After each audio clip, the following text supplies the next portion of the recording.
EVM से चुनाव का क्या फायदा जब 25 ईवीएम 30 ईवीएम सुबह से खराब पड़ी है। मैंने 20 बूथों की शिकायत कर दी, ईवीएम जो है खराब पड़ी है। ईवीएम जी, कई बूथों पर सुबह से शिकायत आ रही है कि मशीन काम नहीं कर रही है। 2-3 घंटे से कई मशीन ऐसी है जिनके खिलाफ हमने शिकायत करी है और चुनाव आयोग से और प्रशासन से हमारी यही उम्मीद है कि वो इसका संज्ञान ले और निस्तारण कराए और हमें एक्स्ट्रा टाइम भी दे उन बूथों पर जहां पर वोटिंग रुकी रही 2-3 घंटे।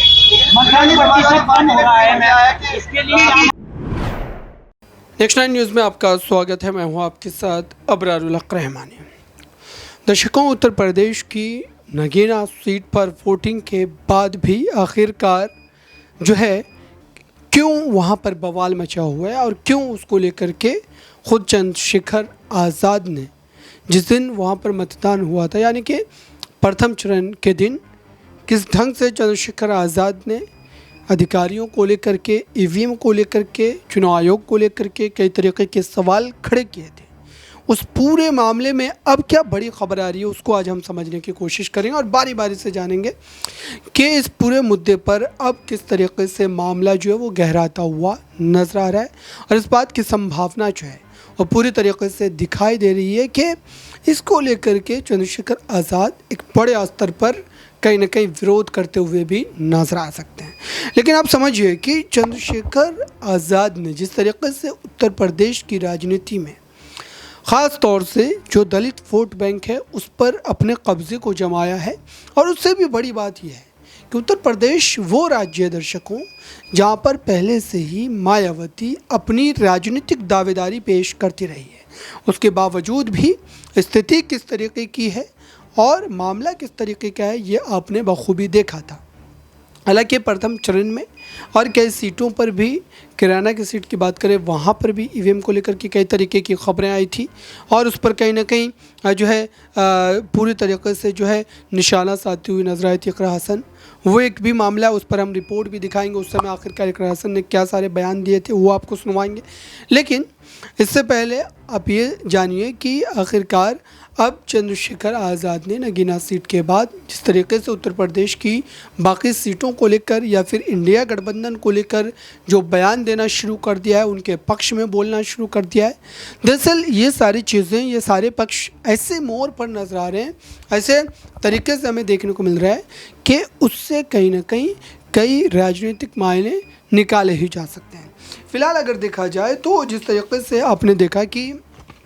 जो है ईवीएम वाला मामला हो या फिर चंद्रशेखर आज़ाद की पार्टी जो आज़ाद समाज पार्टी है उसको लेकर के जो मुद्दा गहराता चला जा रहा था, और ख़ास तौर से जो इस समय आपने देखा कि आकाश आनंद को उनके पद से बर्खास्त किया गया, उसके बाद धड़ल्ले से कई खबरें चलने लगी कि चंद्रशेखर आज़ाद जो है वो अब बीएसपी में शामिल हो जाएंगे, बीएसपी में उनको बड़े पद की जिम्मेदारी मिलेगी, उनके लिए मायावती कोई बड़ा ऐलान कर सकती हैं। इस तरीके की खबरें जो है वो लगातार सुनने को मिल रही थी और इसमें कई हद तक सच्चाई भी है। चूँकि देखिए इस तरीके की बातों को लेकर के इतनी ज़्यादा चर्चा इसलिए भी हुई चूँकि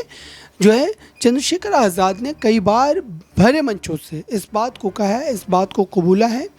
कि वो मायावती को अपना राजनीतिक आइडियल के तौर पर देखते हैं और वो कभी भी उनके ख़िलाफ़ नहीं जाएंगे, हमेशा उनका सम्मान करते रहेंगे और हमेशा उनके मार्गदर्शकों पर जो है चलने की कोशिश करेंगे। इस तरीके की बात उन्होंने कई बार कही है दर्शकों, और इसी को लेकर के जो है इस तरीके के आकलन लगाने शुरू किए गए आकाश आनंद के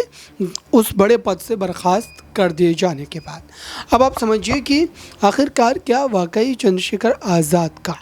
ऐसे समय पर बीएसपी में जाना, बीएसपी में शामिल होना, क्या ये फ़ायदेमंद होगा, ये तो अपनी एक अलग बात हो गई। लेकिन जो नगीना सीट पर ईवीएम वाला मामले को लेकर के उन्होंने पूरे तौर पर अपना जो है दमखम झोंक दिया था और वो लगातार अलग अलग बूथों पर जा कर के जिस तरीके से जो है निगरानी कर रहे थे, कार्यकर्ताओं को जो फिट किए हुए थे, वो ये दर्शाता है कि वो अपनी जीत को लेकर के ख़ास तौर पर पुरुम्मीद थे और उनको ये यकीन अभी भी है कि जब 4 जून को नतीजे आएंगे तो जाहिर सी बात है कि वो सीट उनके पक्ष में जाती हुई नजर आएगी। लेकिन ये मामला इतना आसान और इतना ज़्यादा आप कह सकते हैं कि लचीला भी नहीं है, क्योंकि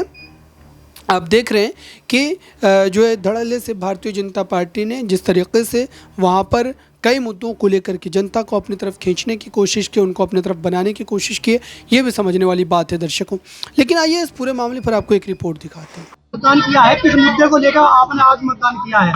मुद्दे हमारे इस सरकार के जो कुशासन रहा है 5-10 साल का डबल इंजन की सरकार का, वही हमारा मेन मुद्दा है। क्षेत्र का विकास, रोजगार, महंगाई इतनी बढ़ गई है, युवाओं का रोजगार और किसानों का पेमेंट, ये सब हमारे मुद्दे हैं। कई बूथों पर जो है शिकायत आ रही है कि ईवीएम मशीन आपने ट्वीट भी किया है, क्या मामला है? जी, कई बूथों पर सुबह से शिकायत आ रही है कि मशीन काम नहीं कर रही है। 2-3 घंटे से कई मशीन ऐसी है जिनके खिलाफ हमने शिकायत करी है और चुनाव आयोग से और प्रशासन से हमारी यही उम्मीद है कि वो इसका संज्ञान ले और निस्तारण कराए और हमें एक्स्ट्रा टाइम भी दे उन बूथों पर जहाँ पर वोटिंग रुकी रही 2-3 घंटे। मतदान प्रतिशत कम हो रहा है, इसके लिए क्या मामला है? एक तो आज मौसम भी बड़ी इसमें फैक्टर है, मौसम गर्म बहुत है आज और जो गेहूं की कटाई है उसकी वजह से लोग खेतों में बहुत है, तो वो भी एक बड़ा कारण है और उम्मीद है कि 1-2 बजे के बाद मतदान में बढ़ोतरी होगी। इलेक्शन कमीशन में शिकायत की है आपने? जी बिल्कुल की है हमने। जिन बूथों पर मशीन सुबह से नहीं चल रही है वहाँ पर शिकायत करी है और कई जगहों पर महिलाओं के बुरखे उठा कर उन्हें परेशान किया जा रहा है, जहाँ से वो दिक्कत में आ रही हैं और इससे एक गलत मैसेज जा रहा है। और कहीं पर मतदान के बाहर लाइन लगवा रखी है, जिससे लोगों के मन में ये भावना उत्पन्न हो रही है कि शायद मतदान नहीं करने दे रहे, तो उस वजह से काफ़ी लोग परेशान हैं। तो ये सारी जो प्रशासनिक दिक्कतें हैं इनके निस्तारण के लिए हमने आवाज़ उठाई है और हमें उम्मीद है चुनाव आयोग इन्हें सॉल्व करेगा। रसूलपुर में जो है ना बहिष्कार किया गया है, क्या पूरा मामला है? देखिए, रसूलपुर में पिछली बार 95% पोल भाजपा के पक्ष में हुआ था और वहाँ पर जो नाराजगी है वो हमारे हाल के जो वर्तमान माननीय सांसद जी हैं उनके खिलाफ है, जहाँ तक मेरी जानकारी में आया है, और उनके खिलाफ ही वहाँ पर बहिष्कार हुआ है। तो आपने देखा दर्शकों, आखिरकार क्या वाकई उत्तर प्रदेश में एक बार फिर से ये मामला एक बड़े बहस का विषय बन सकता है, बड़े चर्चा का विषय बन सकता है, और क्या इसको लेकर के सियासी स्थिति जो है वो उस तरीके से हमें नजर आ सकती है? क्योंकि